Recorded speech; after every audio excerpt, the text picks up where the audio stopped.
Hi again, folks. How is all doing? This is a Hornby King George VI in BR Blue. It was sent to me by Joe, who told me it makes a horrible noise. Let's turn on the power and see.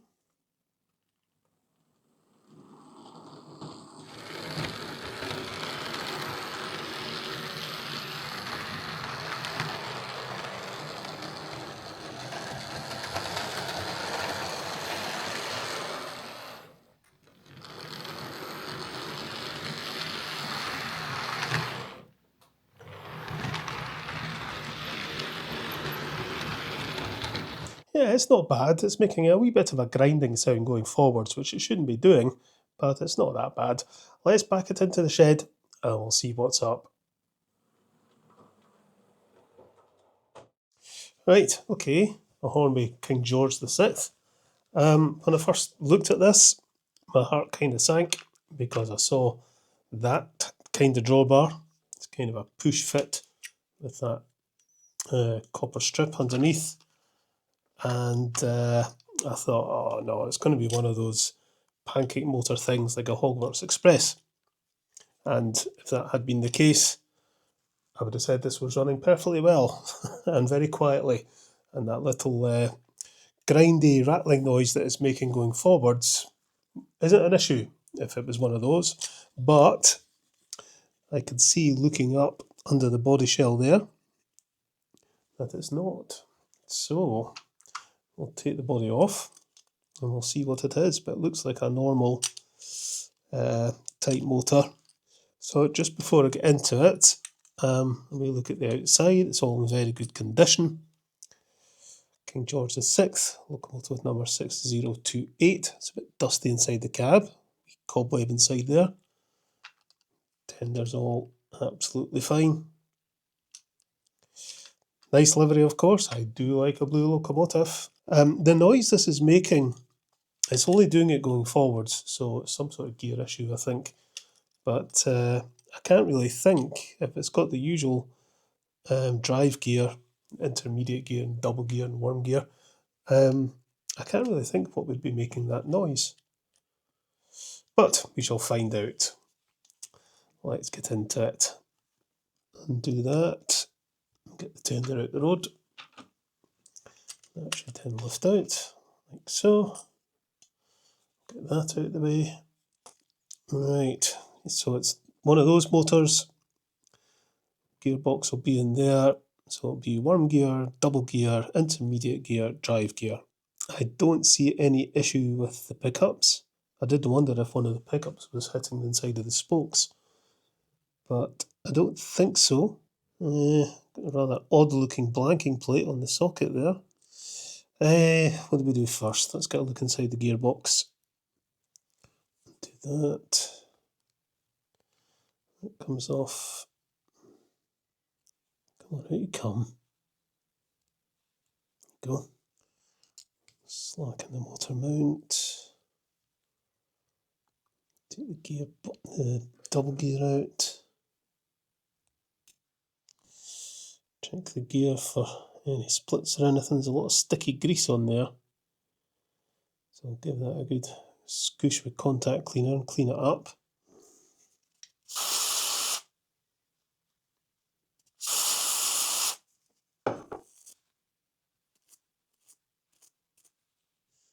Okay, gear's fine. Worm gear's fine. Do some lubrication on it. I think I'd like to just test this, what this motor sounds like on its own.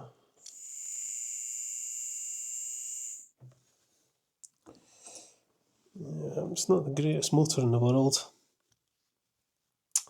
We'll have a wee bit of a clean out in the gearbox.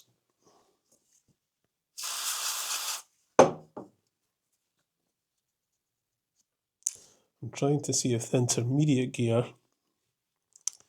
is on its spline or if it's just kind of spinning independently. It seems okay. We'll need to get into here, check the drive gear. That's out. these things plugged in inside there. Is it clipped at the back? Yeah. Oh dear.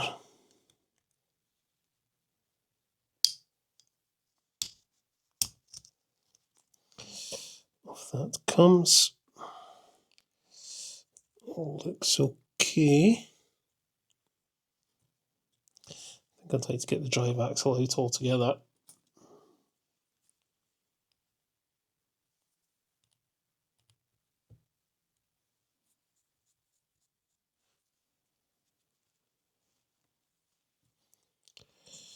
Right, let me lift that out.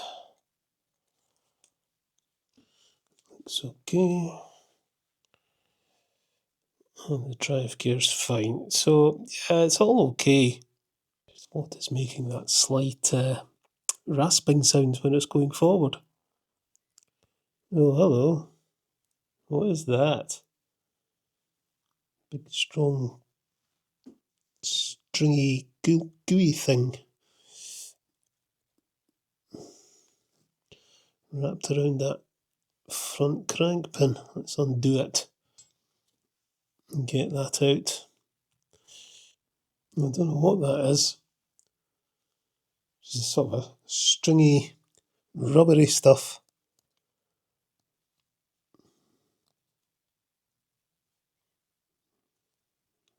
It's all tangled around that front crank pin and into the spokes.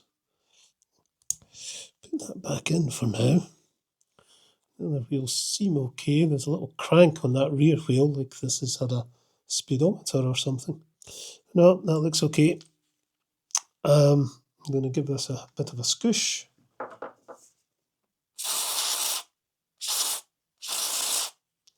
We'll clean the wheels.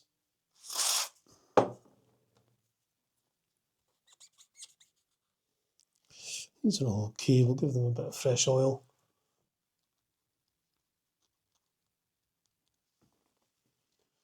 I'm going to give that a scoosh out. Put that down.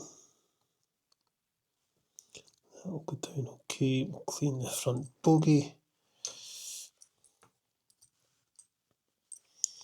Get some oil into the bogie axles. They're very dry. The only thing I can think that is possibly making a noise is the intermediate gear when it's going forwards is getting pushed up against the chassis, and when it's going in reverse, it goes the opposite way. Okay, pop the double gear back in, and then we'll get some oil in there. And a load of silicone grease. And I think we'll put some gear oil down into the intermediate gear. Okay. So that's it been well lubricated. So basically, all I've done to this is take it apart, give it a wee bit of a clean and some fresh lubrication. Because, come on, get in. There isn't actually anything wrong with it as far as I can see. Gears look fine. Yeah, all seems okay. But we shall see. Right, I'll give this a wee run on the test track. Right, turn on the power. It seems absolutely fine.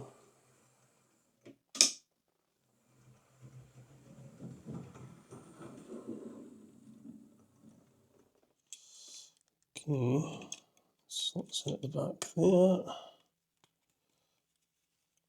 There's little things slotted to there and there. Okay, just before I screw it down, just give it another wee test run. Okay, final test.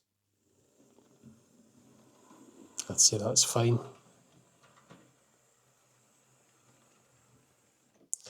Can't complain at that. It's pulling about 150 milliamps. It's absolutely fine. So there we go. For once, just a straightforward service. Nothing was wrong with this really. The lubrication was a bit dried up. So I think the noise that it was making when it was going forwards was really just the gears rattling together, possibly the intermediate gear rubbing against the inside of the chassis, but more likely just the gears just rattling against each other. There was that kind of stringy, gunky stuff tangled up in one of the wheels.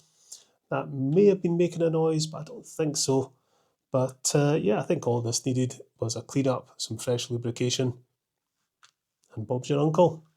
Right, we'll pull it out the shed. Okay then, out it comes.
So there we go, that's this Hornby King George VI serviced and running fine.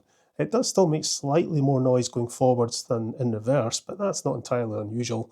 Gears will tend to wear running in the forwards direction more than in reverse, and you can end up with inconsistency in performance between forwards and backwards running over time. The solution may be to replace all of the gears, but I don't think this model is anywhere near that stage. Keep it well lubricated and it should run fine, and that goes for all models. If you don't lubricate them, you will get excessive wear and tear requiring replacement parts. I've said before and I'll say it again, I would rather see an over-lubricated model than an under-lubricated one. You can clean them up easy enough, but you can't repair wear and tear without replacing parts. And we all know how difficult it can be to get those replacement parts, never mind fitting them. So maintain your locomotives just like the real things needed to be maintained. Nice looking locomotive in that blue livery. I do like a blue locomotive. I shall get it packed up and sent back to Joe. Catch you later, folks.